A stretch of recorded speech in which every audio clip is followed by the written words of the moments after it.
دوستو یاد رکھنا، تگڑا اور مضبوط جوان پتہ کون ہوتا ہے؟ جس کی نظریں پوری طرح اس کے کنٹرول میں ہوں۔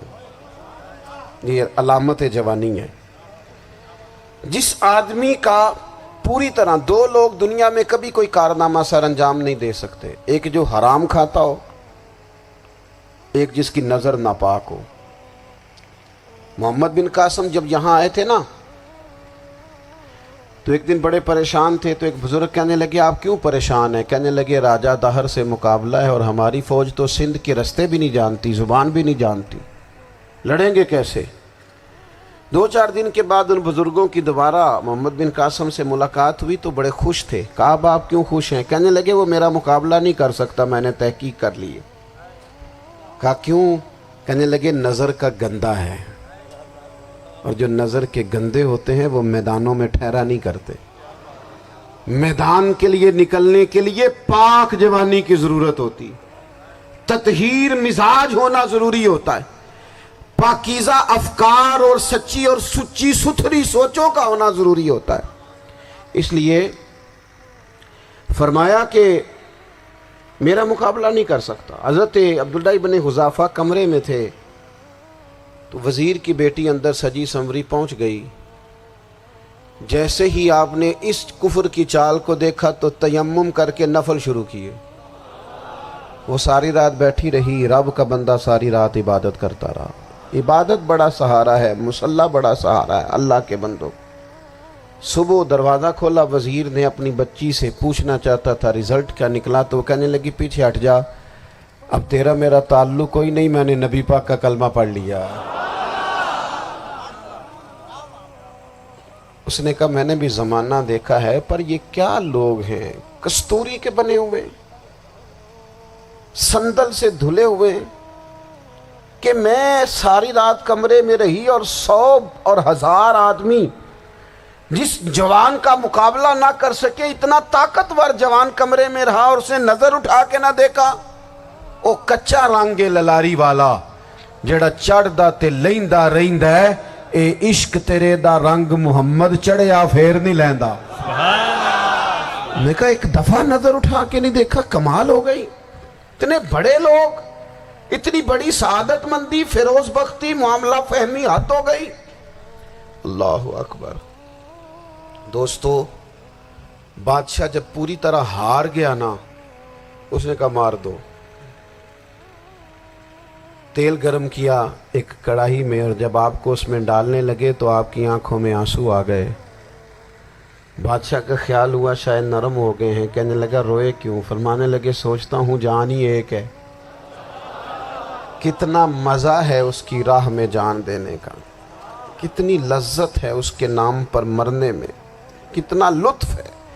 جے تو چڑھیا اتے دار بھی نہیں، تے جے تو وکیا عشق بازار بھی نہیں، تے ایڈا سستا سودا پیار بھی نہیں، تے ایڈا سستا لبدا یار بھی نہیں۔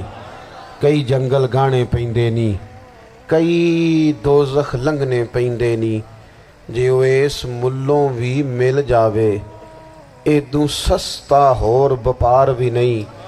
تے کچھ سمجھ نہ آوے لوکاں نوں وہ کادے نال شہید کرے، ڈٹھی یار دے ہاتھ تلوار بھی نہیں، پر او دا خالی جاندہ وار بھی نہیں۔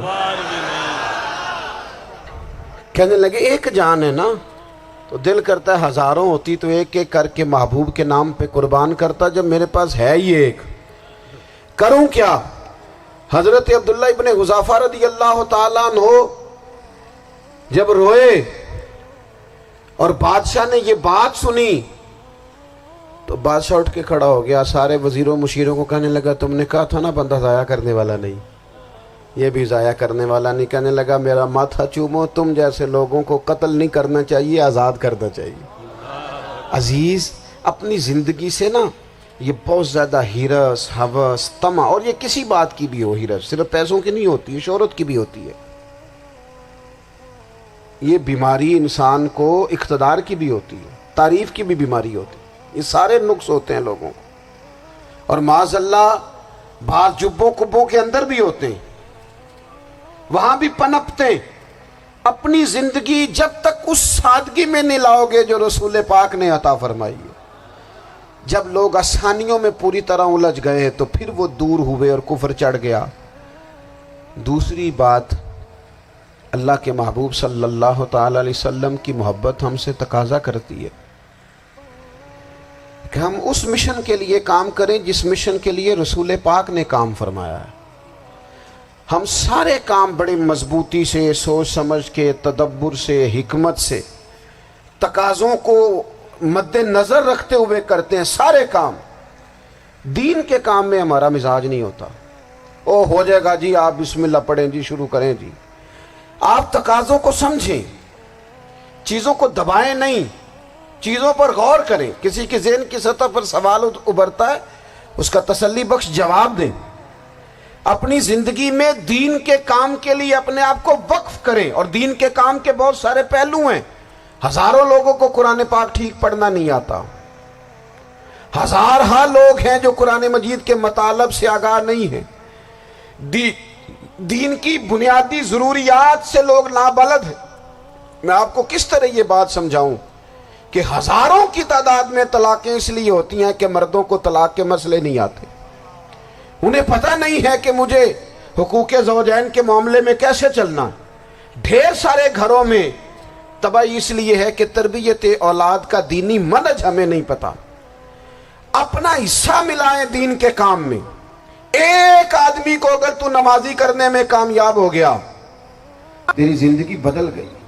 وہ دین بیزار لوگ جو ہمارے بیچ بیٹھ کے ہماری نوجوان نسل کو پگڑی اور داڑھی کا نام لے کے بنیادی طور پر دین سے دور کرتے، ایسے نوجوانوں کو دین کا پیغام محبت دے کر دین کے قریب کرنا ہماری ڈیوٹیوں کا حصہ ہے۔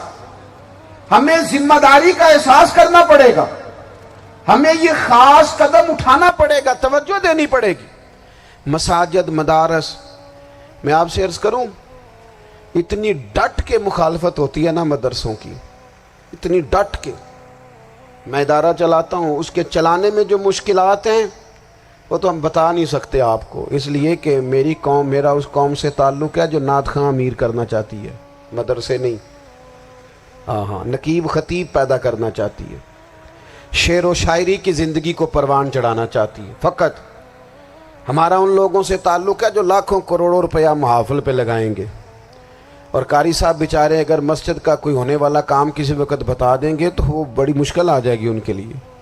یہ کیسے ہو سکتا ہے، آپ نے یہ ڈیوٹی بتا دی۔ مدارس، اور جتنا اہم رول دین کو پھیلانے میں مدارس اسلامیہ کا ہے، اتنی زبردست، لوگوں کا خیال ہوتا ہے میری طرح کے لوگ شاید کام کرتے ہیں، ڈیوٹی کرتے ہیں۔